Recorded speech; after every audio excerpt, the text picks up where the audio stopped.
Draga braćo i sestre, današnji blagdan krštenja Gospodinovog vraća nas na početak Isusovog javnog djelovanja.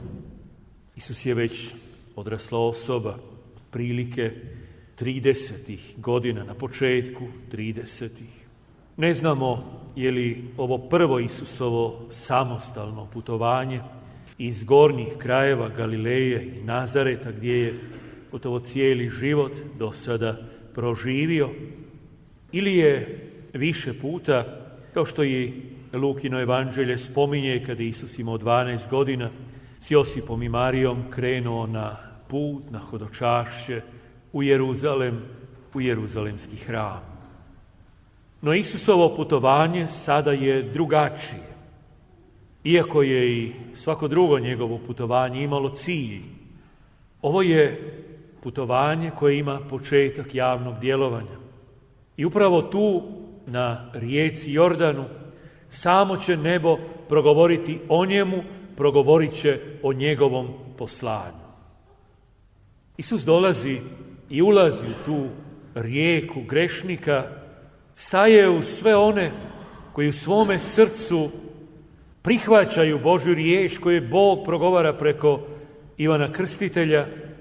Obratite se, promijenite život, pripravite put Gospodinu, poravnite staze, riješite krivine, brda neka se spuste, krivine poravnaju, doline ispune, da može doći onaj koji dolazi, da može Bog ući u naš život. I na te Ivanove riječi mnogi su reagirali i mijenjali svoj život. I kao znak promjene života ulazili su u rijeku Jordan i primali na svoje glave znak krštenja. Ovo Ivanovo krštenje, kako će i sam reći, ja vas istina krstim vodom, poslije mene dolazi jači od mene, on će vas krstiti Duhom Svetim i ognjem. Ivanovo krštenje je znak obraćenja i promjene života. Znak koji govori da su zakoračili u tu promjenu, ali nije dovoljno primiti na sebe, na svoj život znak, nego valja taj znak i živjeti.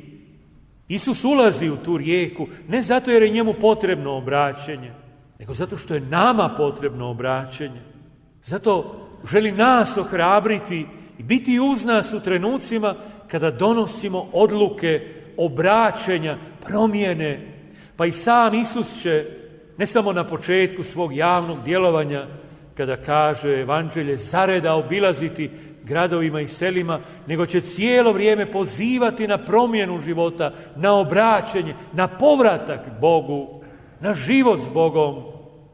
Želi biti uz nas kada tu odluku donosimo. Želi biti i svjedok, želi biti i jamac te odluke i želi biti onaj koji će nam pomoći tu odluku živjeti. Ivanovo krštenje razlikuje se od, hajmo tako reći, Isusovog krštenja koje smo i mi primili. U Ivanovom krštenju, u znak promjene života, bili su uronjeni u rijeku Jordan. Mi smo u znak novog života, i to ne samo u znak, nego u stvarnost novog života, uronjeni u samog Isusa, uronjeni u Boga i postali trajno Božji.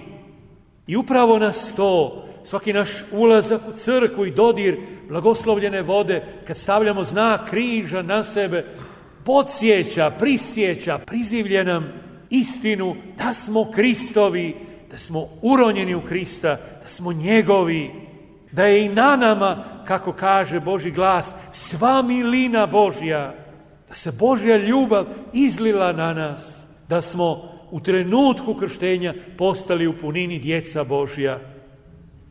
Krštenje, naše krštenje, tvoje i moje, nije nekakva obredna gesta, nekakvo primanje u članstvo, nego postajemo u punini, kako obred krštenja i nakon krštenja kaže, ovo dijete se sada zove i jest dijete Božje.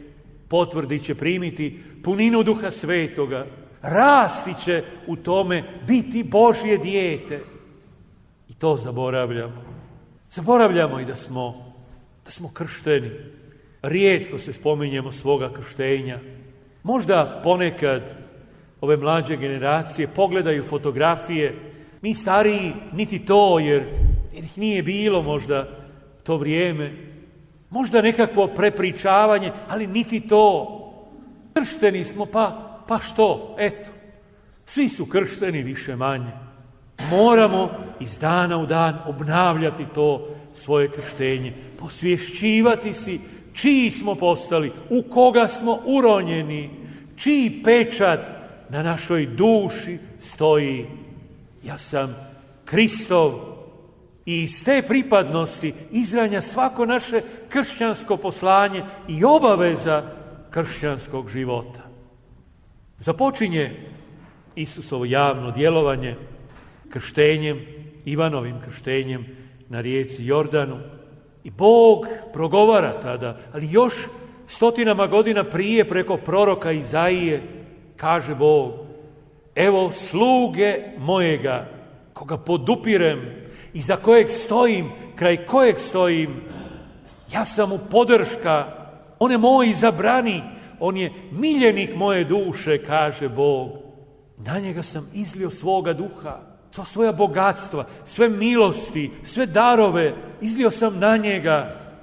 Isus će u Nazaretu na početku svog javnog djelovanja čitati odlomak proroka Izaije: Duh Gospodnji na meni je, jer me pomaza, blagovjesnikom biti siromasima posla me.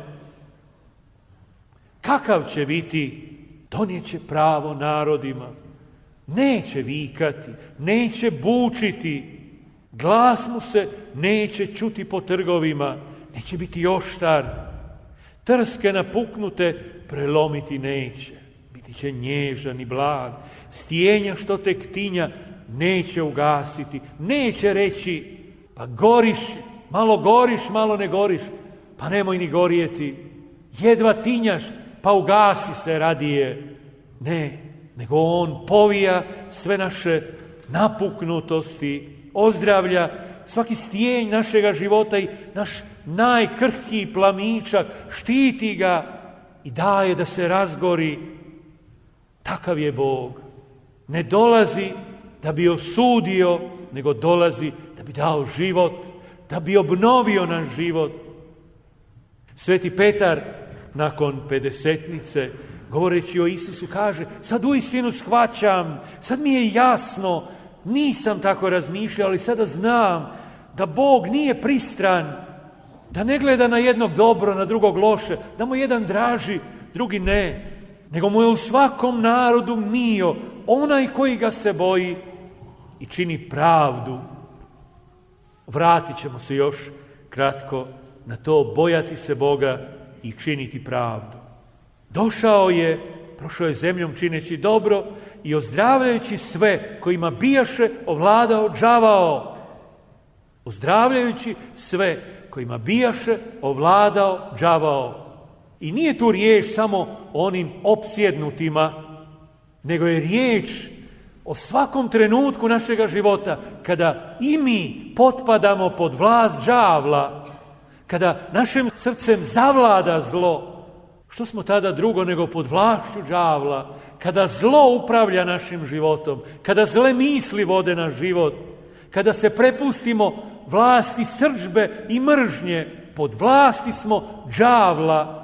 Isus dolazi da oslobodi sve one koji su zarobljeni, sve one koji su potlačeni.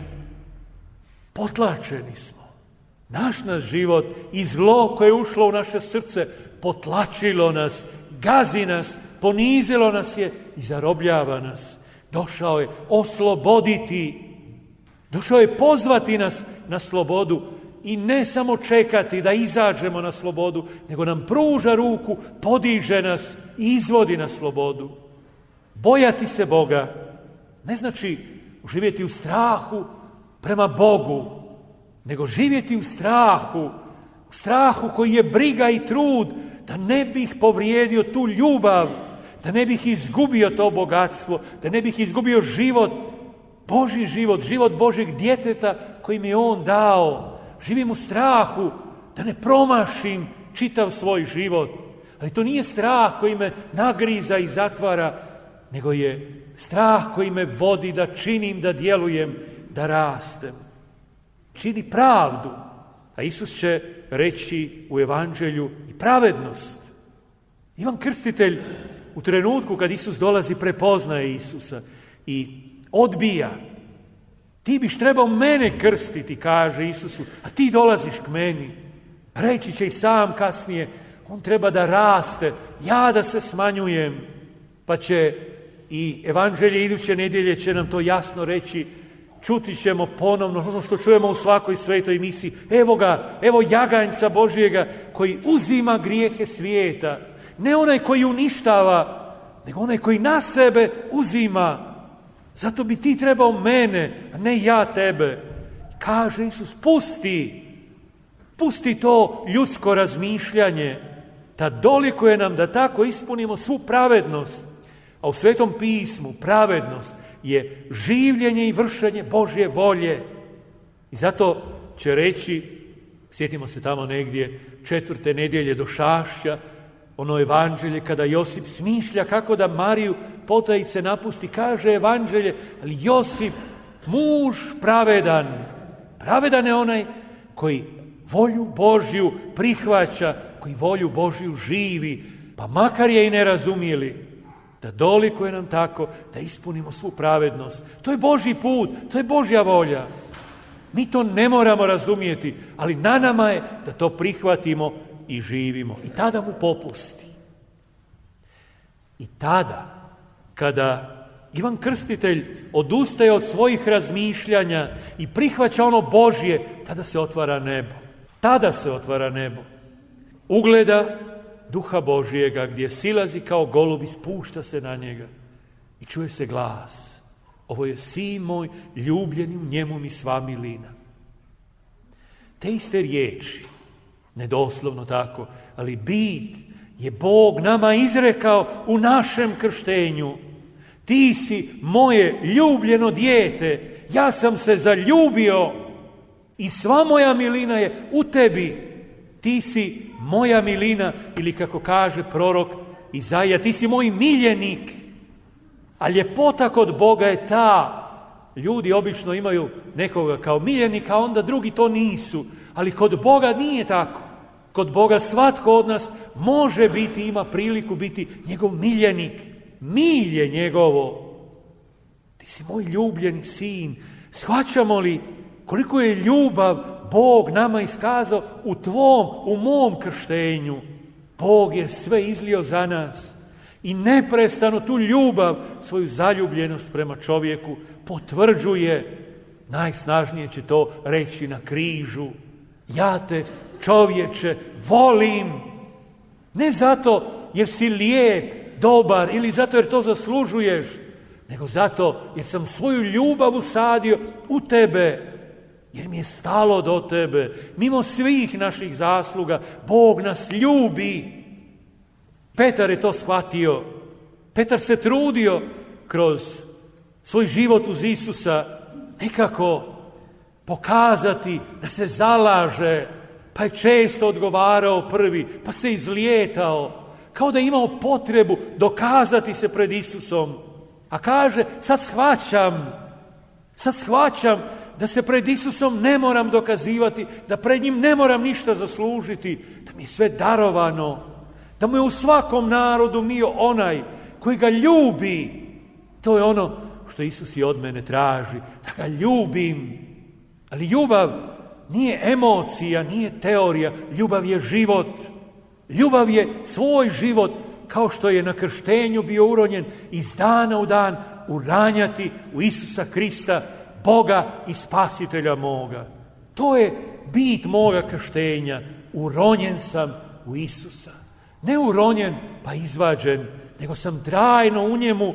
I Sveti Pavao će lijepo reći, u njemu živimo, mičemo se i jesmo i svaki dan kušamo darove njegove dobrote. Neka trajno u nama odzvanja veličina našeg krštenja i onog što nam je on učinio. I kao što pita učenike na posljednjoj večeri, razumijete li, nakon pranja nogu, razumijete li što sam vam učinio?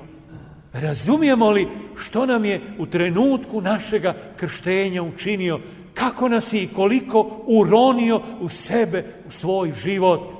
Ne polio, ne kapnuo na nas svoj život, nego je nas uronio u sebe. Trajno neka nam odzvanja u srcu ono što Bog i nama danas i trajno progovara.